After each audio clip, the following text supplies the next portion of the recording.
Hello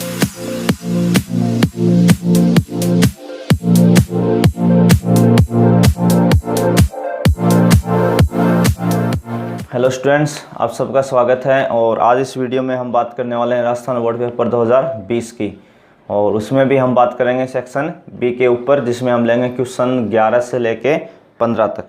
5 question इस video के अंदर हम सॉल्व करेंगे, तो आप अपने सभी आंसर चेक कर सकते हैं। और क्वेश्चंस की जो इमेज है वो आपको साथ साथ स्क्रीन पे मिल जाएगी, यानी जो क्वेश्चन होगा वो आपको मिल जाएगा वीडियो में। तो हम सबसे पहले सेक्शन बी पे बात करेंगे, क्वेश्चन नंबर 11 जो आपका पेज नंबर 10 पे है। पहले चैप्टर से क्वेश्चन पूछा गया है, तो अपन 11 नंबर क्वेश्चन कर रहे हैं। सबसे पहले चैप्टर से है, और ये थ्योरम है जो कि काफ़ी सालों से पहली बार कोई थ्योरम पूछी गई है बोर्ड पेपर में। कम ही पूछते हैं, पर इस बार पूछा है क्वेश्चन। तो इसमें आपकी जो थ्योरम है वो है, यदि f और g दो फंक्शन हैं आपके f और g, जो एक एक की और आच्छादक है, एक एक की आच्छादक का मतलब 1 1 और on 2 हैं, इस प्रकार है कि उनका संयुक्त फलन मतलब कंपोजिट फंक्शन गोफ एवं गोफ इनवर्स परिभाषित है, यानी डिफाइन है। गोफ और गोफ इनवर्स क्या है? डिफाइन। अगला पहले ही कह रहा है कि ये दोनों डिफाइन है, आपको चेक करने की जरूरत नहीं है कि डिफाइन है या नहीं है। तो आपको प्रदर्शित करना है, तो आपको शो करना है कि g of inverse is equal to F inverse of ji inverse, यानी ये प्रूफ देना है आपको, थ्योरम से प्रूफ करके दिखाना है कि गोफ का जो इनवर्स होगा वो इक्वल होगा F inverse of ji inverse. ये आपको प्रूफ दिखाना है इसके अंदर। तो सबसे पहले अगले ने हमें क्या दिया है कि f और g दो ऐसे फंक्शन हैं जो 1 1 on 2 हैं, यानी एक एक की आच्छादक हैं। तो सबसे पहले हम दो फंक्शन मान लेते हैं। हमें ये नहीं दिया कि किससे किस में डिफाइन है, तो हमें अपनी तरफ से मानना है एक बार। तो हम मान लें कि f जो फंक्शन है अपना, f जो फंक्शन है वो डिफाइन है सेट a से सेट b में, और g जो फंक्शन है वो डिफाइन है b से c में। तो अगर हम गोफ की बात करें तो गोफ किस में डिफाइन होगा? अगला कह रहा है कि डिफाइन है, इसलिए हमें ये चेक करने की ज़रूरत नहीं है कि फंक्शन डिफाइन है या नहीं है। फिर भी अगर आपको कभी भी ये चेक करना हो कि गोफ डिफाइन होगा या नहीं होगा, तो कैसे चेक करते हैं उसको, कैसे पता लगेगा? कि कई बार क्या कि n से z, z से r ऐसा कुछ अलग अलग दे देता है, तो उस टाइम हम कंफ्यूज रहते हैं कि पता नहीं डिफाइन है या नहीं है। तो डिफाइन करने का सबसे बेस्ट तरीका है, आगे इधर f लिखा है इस साइड से, पहले कौन लिखा है? f, तो f लिखिए आप किस में डिफाइन, जैसे यहाँ a से b में है। फिर इधर कौन लिखा है? g, तो उसको नीचे लिखिए b से c में। और आप ये हमेशा एक क्रॉस मैचिंग करा लीजिए। अगर ये क्रॉस मैचिंग होगी हमेशा, तो आपका फंक्शन डिफाइन होगा। यहाँ भी है और यहाँ भी। अगर ये क्रॉस मैच है तो फंक्शन गोफ दुनिया में आएगा, नहीं तो गोफ ही नहीं आएगा। अब चूंकि दोनों मैच हैं तो गोफ फंक्शन दुनिया में आएगा। तो आएगा तो वो खुद किसके अंदर डिफाइन होगा? वो उसका भी तो कोई डोमेन होगा ना, कि वो किसके अंदर डिफाइन होगा। तो जो बच जाता है इधर वाला क्रॉस में ए सी, उसमें वो हमेशा डिफाइन होगा ए से सी में। ये हमें ध्यान रखना है। तो सबसे पहले अगर फंक्शन डिफाइन होता है तो उसको कैसे करते हैं, और फिर किस में डिफाइन होगा ये भी आप आराम से चेक कर सकते हैं, ए से सी के अंदर। तो गोफ इनवर्स ए से सी के अंदर है। f और g एक एक की आच्छादक हैं, यानी 1 1 on 2 हैं, तो उनका कंपोजिट फंक्शन भी क्या होगा? 1 1 on 2 होगा। यानी गोफ भी क्या होने वाला है? 1 1 on 2।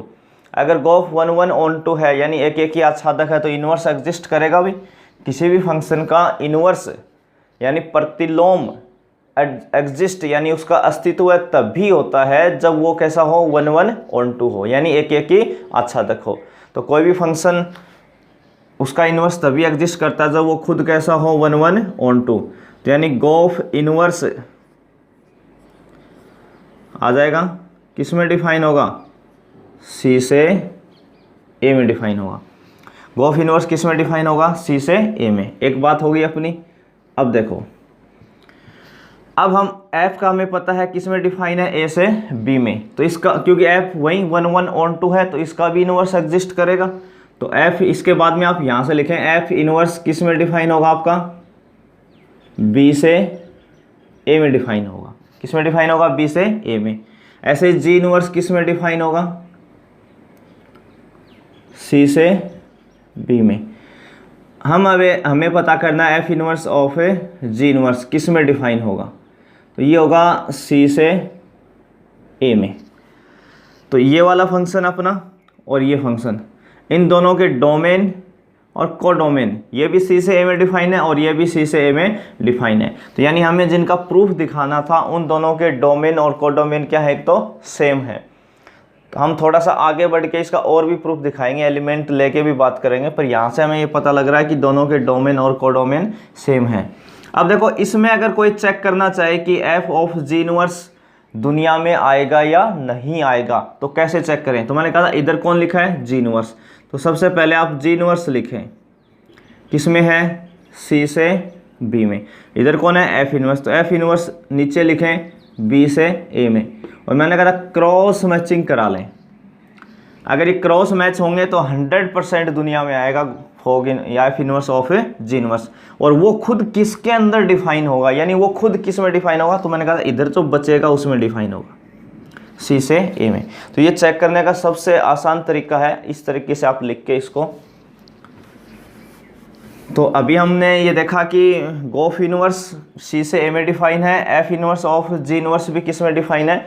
सी से ए में डिफाइन है। अब हम ये मान लें, फिर मान लेते हैं कि A belongs to A, B belongs to B और सी बिलोंग्स टू सी।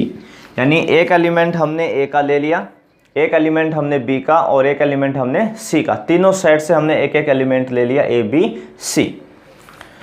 तो एफ हमें पता है किस में डिफाइन है? ए से बी में। अगर एफ ए से बी में डिफाइन है तो उसकी इमेज या कैसा बनेगा वो function? F a is equal to B.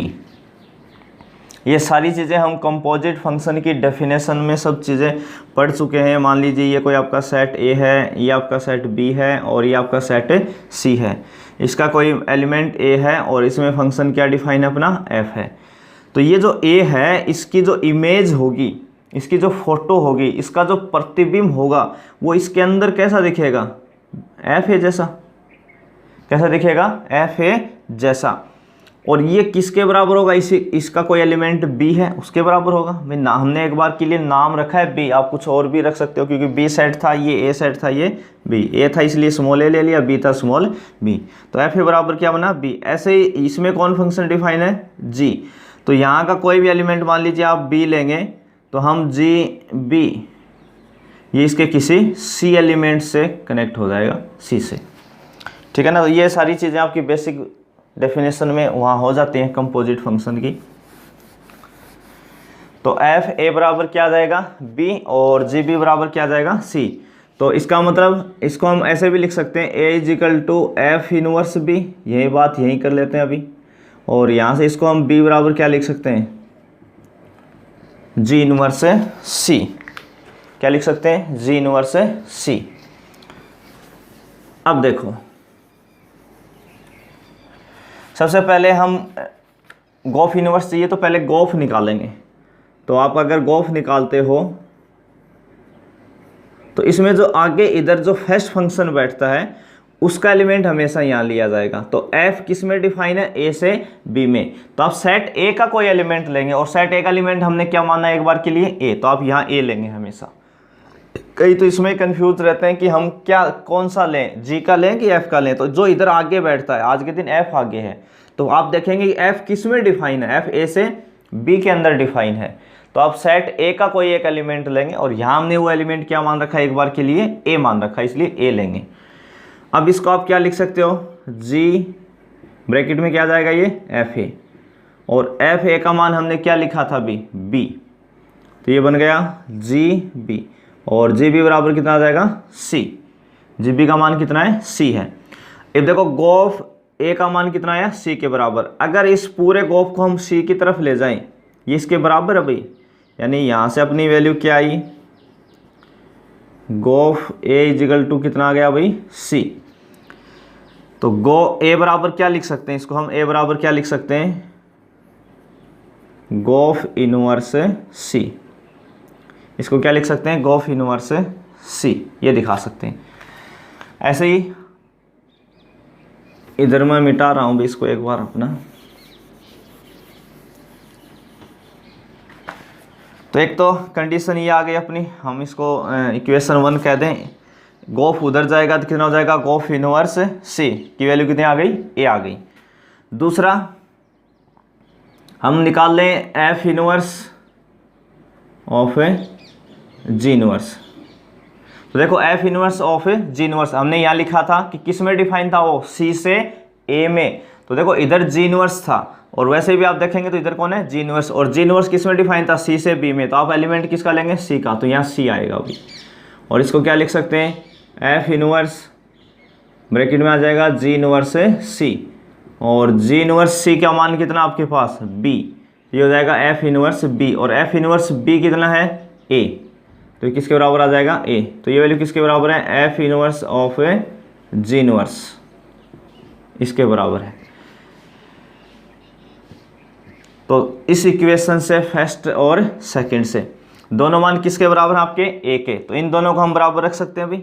बराबर रखेंगे तो आप क्या लिखेंगे, g of inverse C is equal to F inverse of ji inverse C, और सी आप हटा लेंगे तो आपका प्रूफ आ जाएगा।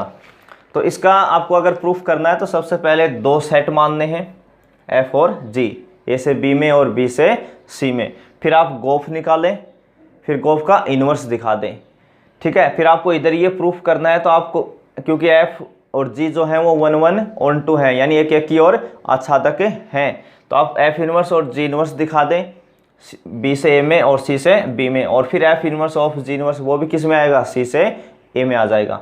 और फिर आप ये तीन एलिमेंट मान लें, A B C, F A बराबर बी तो ए बराबर f inverse b, g b बराबर सी तो बी बराबर जी इन्वर्स सी, और फिर गोफ निकालें, उससे गोफ इन्वर्स आएगा, और ये डायरेक्ट निकालें f inverse of g inverse, यानी जो प्रूफ करना है वही वैल्यू आपको निकालनी है। तो थोड़ी सी प्रैक्टिस की जरूरत है इसकी। तो ये आपका 2 नंबर का क्वेश्चन था 11 का, जो अभी राजस्थान बोर्ड 2020 में पूछा है थ्योरम, जो कि कम ही पूछते हैं, काफ़ी साल से ये पूछी गई है।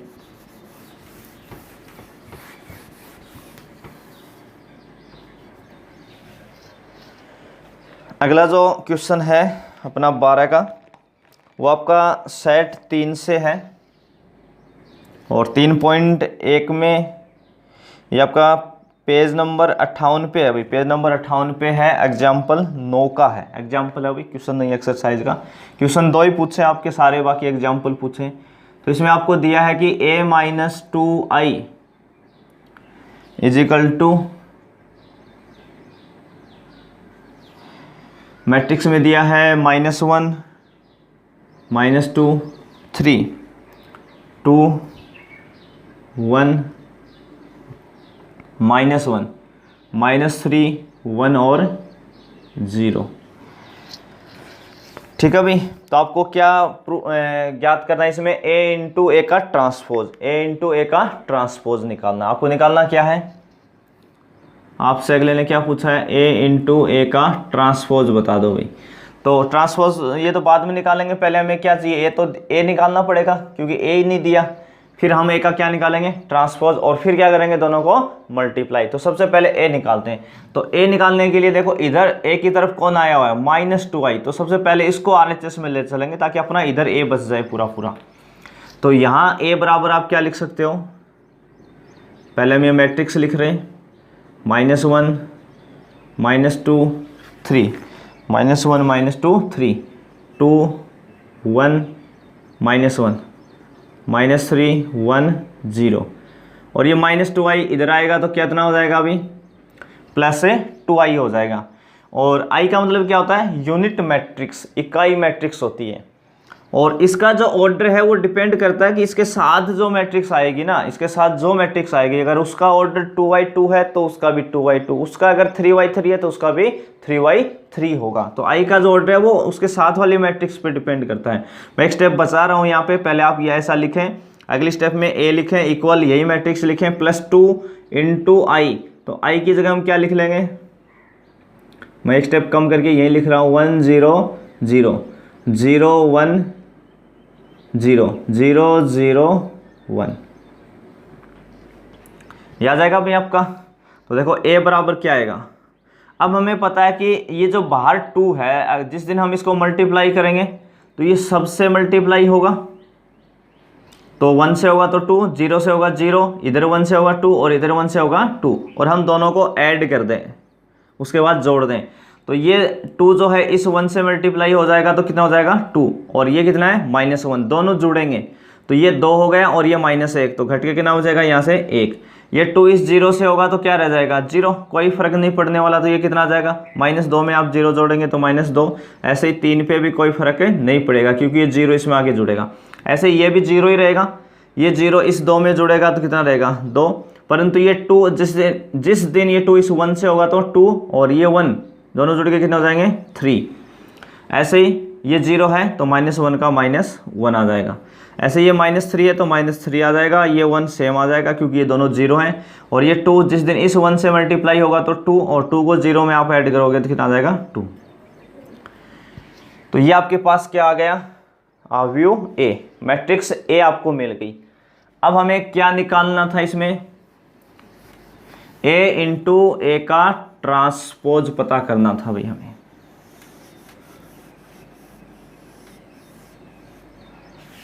क्या निकालना हमें, A इंटू A का ट्रांसपोज। तो देखो मैं इसमें दोनों चीज़ें डायरेक्ट लिख देते हैं अपना, A इंटू A का ट्रांसपोज।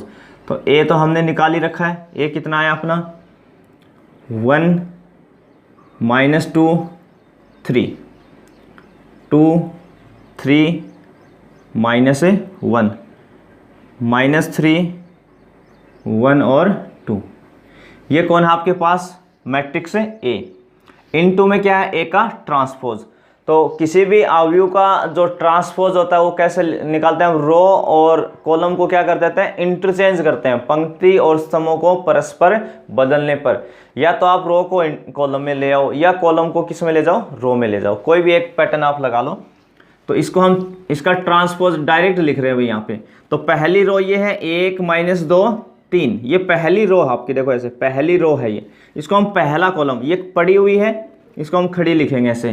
तो इसको कैसे लिखोगे 1 -2 3, ऐसे पहले इस रो को। अब ऐसे ही दूसरी को लिखेंगे तो कितना आ जाएगा 2 3 -1, फिर तीसरी को लिखेंगे तो -3 1 और 2, और इन दोनों का क्या करना है मल्टीप्लाई। तो हम पहली रो को किससे मल्टीप्लाई करेंगे, पहले कॉलम से करेंगे, पहले ये रो और ये कॉलम।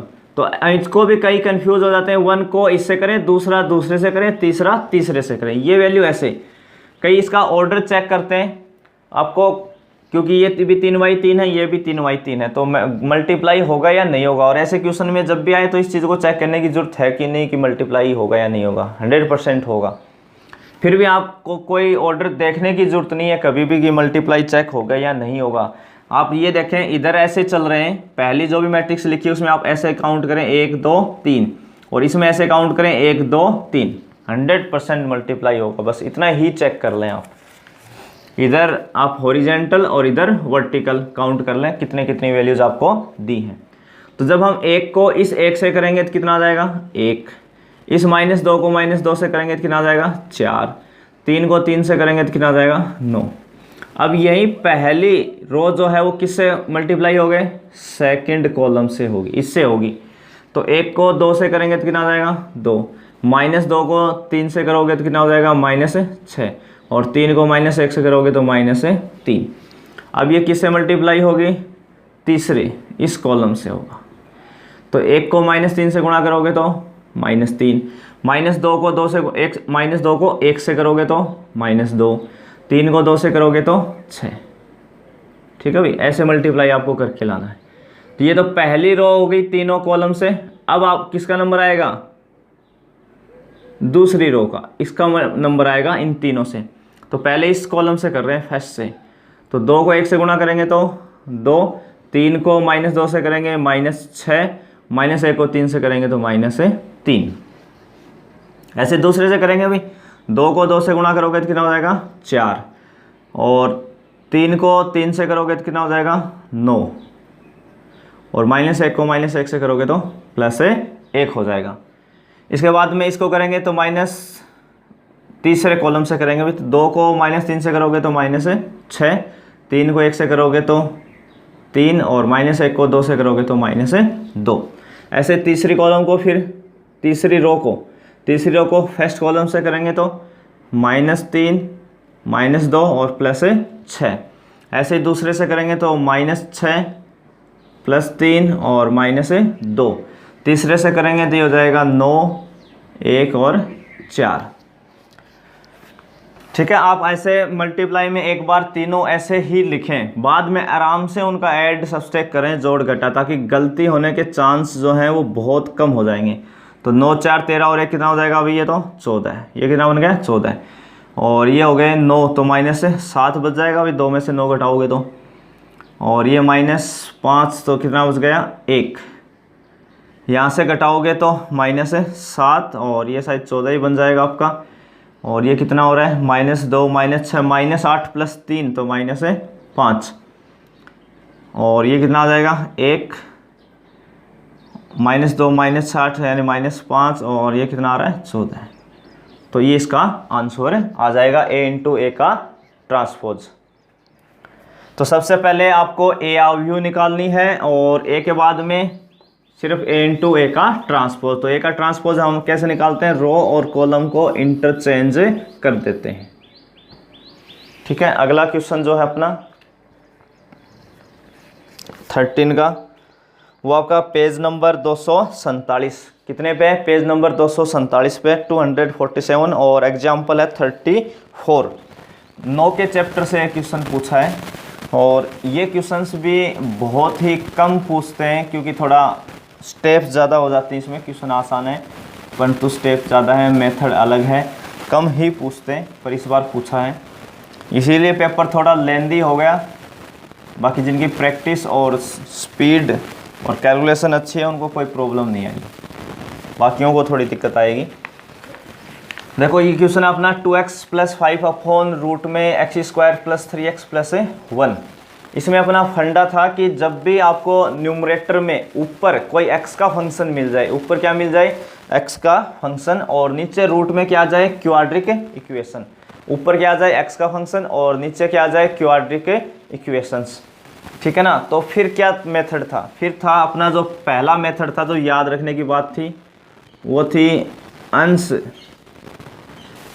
यानी न्यूमरेटर = A × D/dx, यानी हर डिनोमिनेटर प्लस b।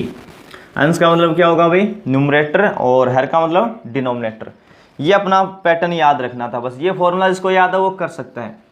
तो हमें यहाँ बोर्ड एग्जाम में तो इसको पूरा सॉल्व करना है, बाकी कंपटीशन एग्जाम में इतनी स्टेपें नहीं बनती, बहुत ही हम शॉर्ट में कर सकते हैं। इसके लिए आप मेरा इंटीग्रेशन का पार्ट देख सकते हैं 11 या 12 के आसपास, उसमें हमने क्वाड्रिक पे बात की है। स्क्रीन पे इस टाइप की फोटो भी लगा रखे हैं, px + q/रूट में x² bx + c।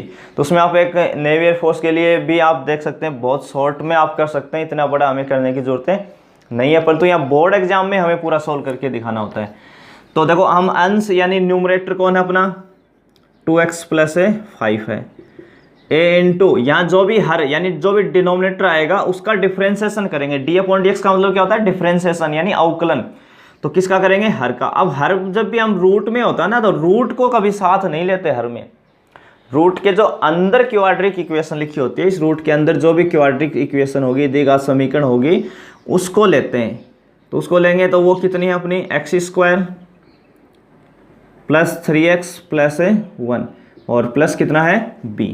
तो इसका डिफ्रेंसिएशन कर दो भाई। x² का कितना आ जाएगा 2x, 3x का कितना आ जाएगा 3 और प्लस b हो जाएगा ये। अब हमें से बस इसको हम अगर इक्वेशन 1 कह दें, यहाँ पे हमें केवल दो ही कांस्टेंट निकालना है, a और b की वैल्यू, बस a और b की।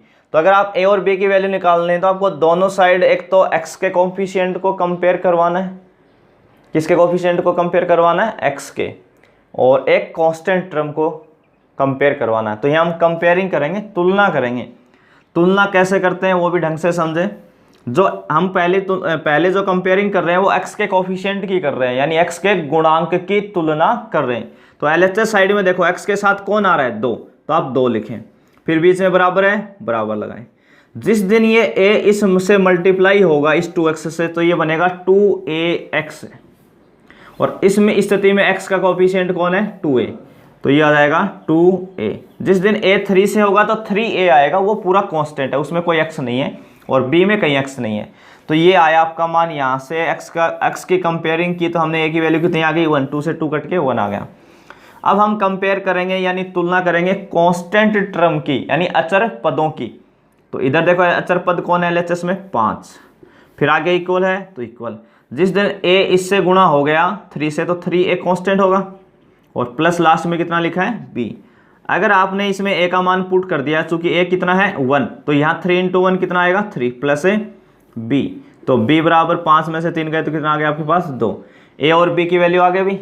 a और b की वैल्यू आपको यहाँ रखना है, a का मान यहाँ रखना है और b का यहाँ रखना है, क्योंकि ये जो साइड होती है इसकी, ये जो साइड होती है हमें इसको इसके इक्वल बनाना होता है। तो इसमें आपको किसका डिवाइड लगाना पड़ेगा, 2x + 5 में रूट x², रूट के अंदर क्या लिखा है, x² + 3x + 1, यानी पूरे डिनोमिनेटर का विद रूट के साथ इस पूरे का डिवाइड लगाना, ताकि ये इसके इक्वल बने, और फिर हम क्या करेंगे, इन सब का इंटीग्रेशन करेंगे। तो देखो इसको कैसे लिखते हैं, मैं यहाँ लिख रहा हूँ इसको।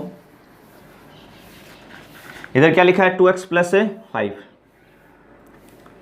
2x + 5, इसमें आपको किसका डिवाइड लगाना है, रूट में x², 3x + 1, इसका आप लगाएंगे, और साथ साथ क्या कर देंगे, इंटीग्रेशन।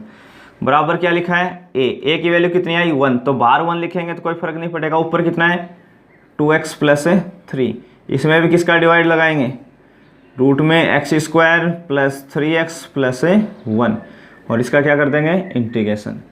प्लस b की वैल्यू कितनी आई, 2, तो 2 लिख देंगे, और इसमें भी किसका डिवाइड लगाएंगे, x² 3x + 1, और इसका भी क्या कर देंगे, इंटीग्रेशन। तो आप ये ध्यान रखें, जब भी ab की वैल्यू वापस पुट करें तो आप किसका भाग लगाएंगे, हमेशा डिनोमिनेटर का, जो भी आपका पूरा एग्जैक्ट डिनोमिनेटर होता है उसका डिवाइड लगा देंगे।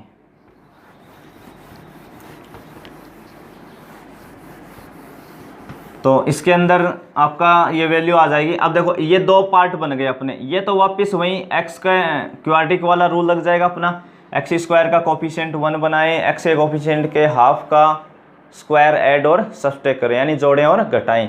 और इसमें हम पुट कर सकते हैं, अगर आप इसमें चाहें तो पहले वाला पार्ट में तो पुट हो जाएगा x² 3x + 1, इसकी जगह हम क्या मान लें भाई, t, तो x² का डिफ्रेंशिएशन कितना हो जाएगा, 2x, और इसका 3, 1 का 0, तो इंटू dx बराबर कितना हो जाएगा, ये dt।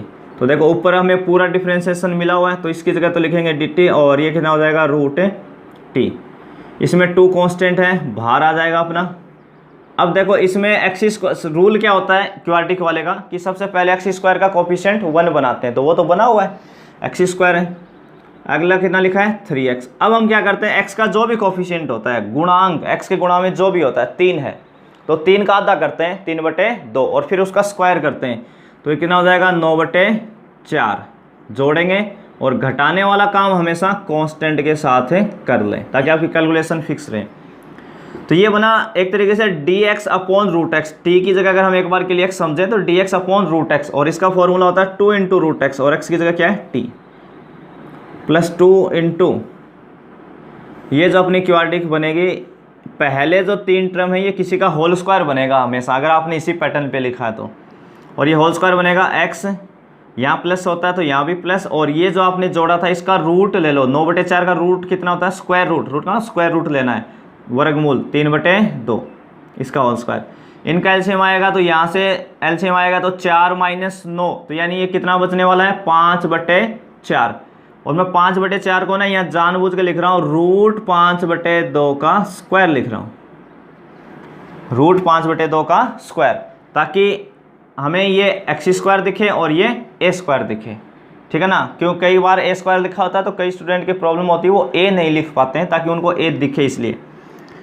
तो 2 × √t, t को हमने क्या माना था, x² + 3x और प्लस 1 प्लस 2 × तो ये बना dx/रूट में x² + a²। चाहो तो आप पहले इसको t पुट करो, फिर फॉर्मूला अप्लाई करो, और आप एक स्टेप आराम से अपनी बचा के ले जाएंगे अगर आप डायरेक्ट इस पूरे को x समझें। हमेशा ऐसी स्थिति में इसको x समझें तो फॉर्मूला क्या होता है इसका, log मॉडल्स के अंदर पहले लिखा जाता है x, और x कौन आज के दिन x plus 3y2 plus root में जिसका आप इंटीग्रेशन करते हो वही, तो x प्लस 3y2 का होल स्क्वायर प्लस रूट 5/2 का होल स्क्वायर प्लस c, ये सेम रहेगा, ये यहाँ तक भी सेम रहेगा। और ये जो वैल्यू है ना, ये वैल्यू कौन है आपकी, इसमें किस में चेंज किया था, ये किसके बराबर है। अगली स्टेप में आप इस पूरे के अंदर क्या भर देंगे, x square plus 3x plus 1, क्योंकि जब आप इसका होल स्क्वायर खोलेंगे और इन सबको जोड़ेंगे तो यही वैल्यू आ जाएगी, क्योंकि इसमें तो हमने चेंज किया था ना एक्स के कोएफिशिएंट का, आपका ऐड स्क्वायर सबस्ट्रैक वगैरह किया था, तो वापस यही मिलने वाला। तो आप इसकी जगह ये कर दें, यही आपका इसका आंसर है। तो ये थोड़ा सा लेंदी क्वेश्चंस है और वो भी 2 नंबर में पूछा है। सबसे बड़ी बात ये है, इसीलिए इस साल जो पेपर है वो आपका थोड़ा सा लेंदी हो गया। टाइमिंग स्पीड आपको अच्छी चाहिए, कैलकुलेशन अच्छी चाहिए।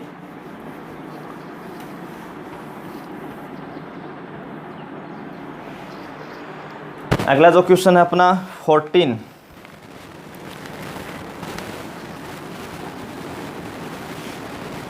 y इजिकल टू आपको दिया है रूट में log x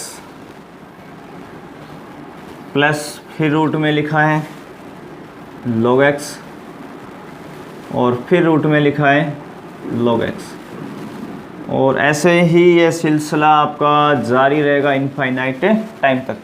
ये कह रहा है कि बस dy/dx बता दो, ठीक है ना। तो अपना जो 7 का चैप्टर है ये आपका, और पेज नंबर 158 पे एग्जाम्पल 15 है, पेज नंबर 158 पे एग्जाम्पल 15 का पहला ही पार्ट है ये।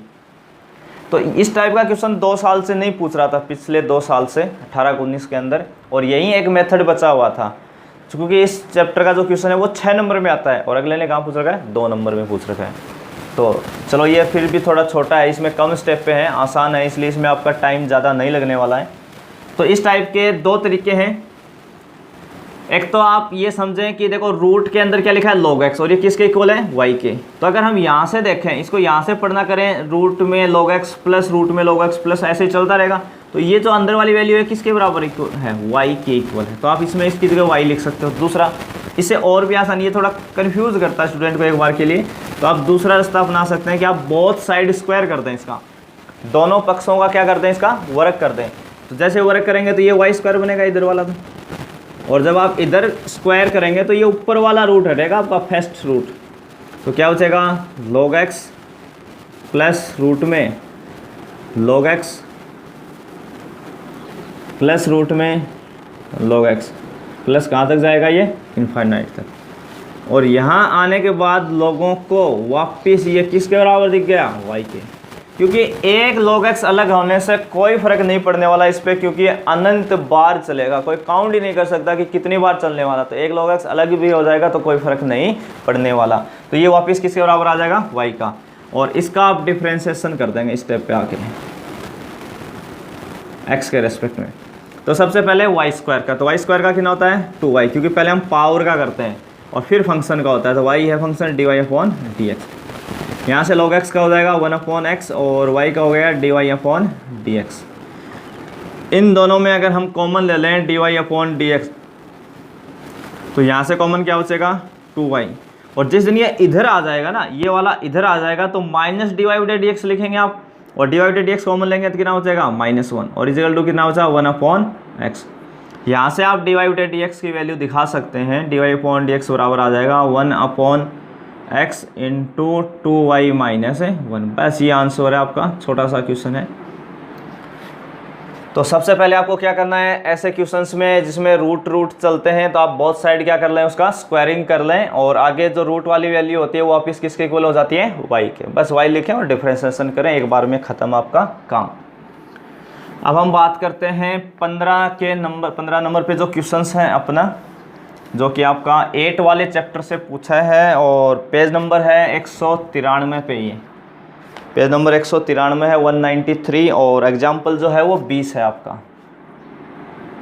15 नंबर का। ठीक है, इस टाइप के क्वेश्चंस पूछते हैं। अच्छा क्वेश्चन पूछा है इस बार, थोड़ा सा लेवल अच्छा इसका। यानी आपको एक वक्र दिया है कर्व, क्या दिया अभी, कर्व, और वो दिया है 2x² minus y² is equal to कितना दिया अभी 14। 2x² minus y² is equal to कितना दिया है 14। ये कह रहा है कि इस कर्व पर कोई सरल रेखा है यानी कोई स्ट्रेट लाइन है, उसके समांतर अभिलंब यानी नॉर्मल की इक्वेशन ज्ञात करनी है। अभिलंब का समीकरण यानी नॉर्मल की इक्वेशन पता करनी है। तो हम मान लेंगे कि इस कर्व पे कोई पॉइंट है अपना x1 y1, इसको अपन एक नंबर दे देते हैं, और इस पे अपन कोई पॉइंट ले लेते हैं एक बार के लिए x1 y1। इसी कर्व पे, इस कर्व के ऊपर कोई पॉइंट है x1 y1 जिस पे अपन कोई नॉर्मल की इक्वेशन बताने वाले हैं, जो दी गई लाइन के पैरेलल होगी, जो दी गई रेखा के क्या होगी, समांतर होगी। देखो इसको हम कैसे समझे, मान लीजिए ये कर्व है आप वाला, ये कर्व है, इस पे यहाँ कोई पॉइंट है आपका x1 y1, तो इस पॉइंट पे आपकी ये क्या कहलाती है, टेंजेंट। इसको क्या बोलते हैं हम, टेंजेंट बोलते हैं, स्पर्श रेखा। इसको क्या बोलते हैं, स्पर्श रेखा। तो नॉर्मल क्या होता है, जो स्पर्श रेखा के परपेंडिकुलर होता है, ये क्या आपका नॉर्मल, ये आपका है नॉर्मल यानी अभिलंब। इसको क्या बोलते हैं, अभिलंब, नॉर्मल। तो ये कह रहा है कि इस कर्व के किसी पॉइंट पे, वो पॉइंट हमने x1 y1 लिया है, उस पे आप नॉर्मल की इक्वेशन बता दो, अभिलंब का समीकरण बता दो, पर वो कोई दी गई लाइन है x + 3y = 6, x + 3y = 6। इस लाइन के ये नॉर्मल क्या है, पैरेलल है। इस लाइन के नॉर्मल क्या है, पैरेलल। और जब भी दो लाइन पैरेलल होती हैं तो उनकी स्लोप क्या हो जाती है, इक्वल हो जाती है। बस इस पूरे क्वेश्चन में यही बात एक समझने वाली है कि गिवन लाइन और नॉर्मल क्या है, पैरेलल है, और पैरेलल होगा तो क्या होगा, दोनों की स्लोप इक्वल होंगी, यानी जो ढाल है वो क्या आ जाएगी, बराबर आ जाएगी। बस ये बात समझनी है। तो आपको क्या निकालना, केवल दोनों की ढाल निकाल के इक्वल करना है और कुछ नहीं करना। तो देखो अब क्वेश्चंस करते हैं अपना। तो सबसे पहले ये पॉइंट अगर इस कर्व में हम रख दें, यानी इस x की जगह x1 रख दें, क्योंकि आगे हमें पॉइंट निकालने में ये मदद करेगा। तो ये पॉइंट क्योंकि इस कर्व के ऊपर ही है, ये पॉइंट हमने किस पे लिया, इस कर्व के ऊपर लिया, तो इसको सेटिस्फाई करेगा भाई, संतुष्ट करेगा। तो अगर हम x की जगह रखेंगे तो ये हो जाएगा 2x1² minus y1² is equal to 14। इसको हम इक्वेशन 2 दे देते हैं। अब हम क्या करते हैं, इक्वेशन फर्स्ट का डिफरेंशिएशन कर देते हैं। तो 2 तो पहले से है, x² का कितना हो जाएगा 2x, y² का 2y dy/dx, और इधर 14 का कितना हो जाएगा 0। तो देखो ये उधर जाएगा तो ये तो हो गया 4x, और ये उधर गया तो 2y dy/dx। तो 2 जो है वो 4 को कितने बार काटेगा, 2 बार। तो y इसके नीचे आ जाएगा, तो dy/dx बराबर आप क्या लिख सकते हो, 2x/y। तो ये आपकी क्या है, स्लोप है। पर हमें इस पॉइंट पे चाहिए स्लोप, तो x1 y1 हमने माना है कर्व के ऊपर। तो आप भी क्या करोगे, इसके अंदर dy/dx क्या रख दोगे यहाँ, x1 y1 is equal to 2x1/y1। जिस पॉइंट पे हमें टेंजेंट या नॉर्मल की इक्वेशन निकालनी है, वो पॉइंट हम dy/dx में रखने से हमें क्या आ जाती है, स्लोप आ जाती है उस नॉर्मल की, या उसे स्ट्रेट लाइन अपनी जो टेंजेंट होती है उसकी स्लोप आ जाती है। ठीक है, तो ये अपनी स्लोप आ गई किसकी, ये स्लोप किसकी है, ये तो टेंजेंट की है, स्पर्श रेखा की स्लोप है, अभिलंब की नहीं है। पर क्वेश्चन वाला क्या कह रहा है, आपको जो गिवन है, जो लाइन दी गई है, given equation of A line यानी रेखा का समीकरण कितना दिया है, x + 3y = 6। ये लाइन की इक्वेशन क्वेश्चन में दी है भाई आपको, x + 3y = 6। अगर इसकी हम स्लोप की बात करें, इसकी स्लोप मैं यही निकाल देता हूँ। ठीक है, तो स्लोप निकालने का फॉर्मूले, एक तो आप इसका डिफरेंशिएशन करके भी निकाल सकते हो, दूसरा हमने 11th में पढ़ा है कि -a/b होता है। और -a/b का मतलब a का मतलब x का कोफिशिएंट कितना है 1, और y का कितना है 3।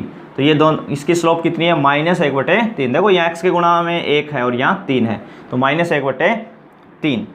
अब हमें अकॉर्डिंग टू क्वेश्चंस, प्रश्नानुसार क्या कह रहे हैं कि जो अपना नॉर्मल है, जो अभिलंब है, अभिलंब की प्रवणता यानी स्लोप जो है या ढाल जो है वो बराबर है रेखा की प्रवणता भाई।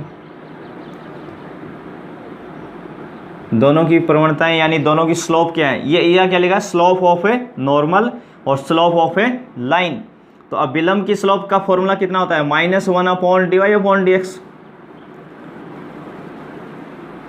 एट x1 y1, और इसकी स्लोप हमने निकाली है लाइन की कितनी है, -1/3। चूँकि अपने पास ये वैल्यू है dy/dx की, तो यहाँ लिख दोगे तो -1/ ये कितना हो जाएगा 2x1/y1, और माइनस माइनस क्या हो जाएंगे दोनों प्लस, माइनस माइनस कट जाएंगे तो कितना हो जाएगा 1/3। तो यहाँ से पलट के कितना हो जाएगा y1/2x1 = 1/3। तो यहाँ से एक वैल्यू अपने को मिलने वाली है y1 = कितना हो जाएगा 2x1/3, और ये वैल्यू हम कहाँ पुट करने वाले हैं भाई, इक्वेशन 2 के अंदर, यहाँ लाते हैं इसको। y1 की ये जो वैल्यू आई है इसको हम कहाँ पुट करेंगे, यहाँ पे। तो यहाँ क्या लिखा है 2x1² माइनस y1 का यहाँ क्या लिखना है, स्क्वायर लिखना है। यहाँ y1 है, यहाँ y1² है, तो इसका स्क्वायर कितना हो जाएगा, 2x1 का स्क्वायर हो जाएगा 4x1², और 3 का कितना हो जाएगा भाई 9 = 14। एलसीएम 9 आएगा, 9 जिस दिन 2 से मल्टीप्लाई होगा 18, 18 में से 4 गए तो 14, यानी 14x1² अपॉन कितना आ जाएगा 9, और = भी कितना है 14, 14 से 14 कैंसिल, तो x1 का स्क्वायर कितना हो गया 9, 1 तो बचेगा भी इधर, तो 1 9 से मल्टीप्लाई हो जाएगा क्रॉस तो 9, तो x1 = कितना आ जाएगा +-3। ठीक है भाई, x1 की दो वैल्यू आई, एक तो 3 आया x1 का और एक है -3। ये 3 आप यहाँ रख दो इस x1 की जगह, इस वाले x1 की जगह। जैसे आपने +3 रखा तो 3 से 3 कैंसिल, तो y1 कितना आ जाएगा 2, और जैसे आपने -3 रखा तो 3 से 3 तो कटेगा पर माइनस छोड़ जाएगा, तो y1 बराबर कितना हो जाएगा -2। यानी आपके पास 2 पॉइंट आ गए भाई।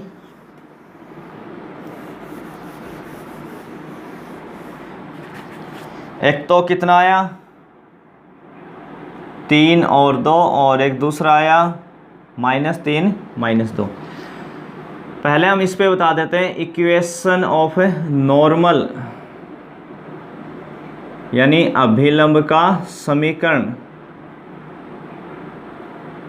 अभिलंब का समीकरण। पहले हम किस पॉइंट पे ले रहे हैं भाई, इस पॉइंट पे ले रहे हैं, 3,2 के ऊपर ले रहे हैं, इस वाले पॉइंट पे निकालते हैं। तो अपना फॉर्मूला कितना होता है y - y1, देखो ये पॉइंट अपना x1 कहलाता है, ये y1 कहलाता है, तो y - y1, y1 कितना है 2 = यहाँ क्या लिखते हैं स्लोप -1/dy/dx। तो उसकी स्लोप अपने अभी कितनी निकाली थी -1/3, जो क्योंकि लाइन और अभिलंब, लाइन और नॉर्मल क्या है पैरेलल है, तो दोनों स्लोप इक्वल होगी, तो लाइन वाली लिख दो चाहे उसकी लिख लो, कोई दिक्कत नहीं। इंटू x - x1, x1 कितना है भाई 3 है, तो 3 इससे मल्टीप्लाई होगा तो कितना हो जाएगा 3y -6, और ये -x +3, माइनस को इससे गुणा करेंगे भाई -1 से, तो x इधर आके कितना हो जाएगा +3y, और 6 उधर जाएगा तो ये 9। एक इक्वेशन तो ये आ गई। दूसरी हम इस पॉइंट पे निकाल लें -3 - 2, इस पॉइंट के ऊपर निकालते हैं। किसकी इक्वेशन निकाल रहे हैं, नॉर्मल की, तो फॉर्मूला तो यही रहेगा अपने लिए x1 और ये y1। तो इस बार y - y1 कितना हो जाएगा +2, -1/3, और x माइनस ये भी कितना हो जाएगा अभी +3, माइनस माइनस क्या हो जाएगा प्लस। देखो एक माइनस यहाँ फॉर्मूले का होता है और एक ही होता है। वहीं 3 से मल्टीप्लाई करोगे तो 3y + 6, और ये -x -3, इधर आएगा x तो प्लस का, 3y ऑलरेडी प्लस का है, -3 भी इधर आएगा, तो 6 में जुड़ के कितना हो जाएगा 9 = 0। तो ये आपकी दो इक्वेशन से आ जाएंगे।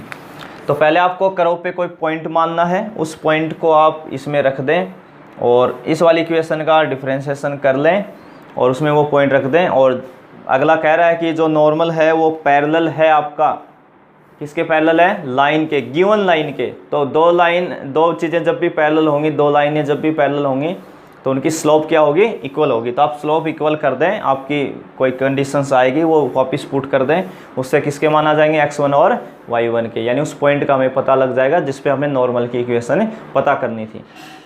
तो आपको समझ में आ गए होंगे 500 क्वेश्चन, आप अपने मैथ्स करवा सकते हैं बोर्ड वाले जो आप करके आए हैं कॉपी के अंदर उससे। तो आप सभी का धन्यवाद।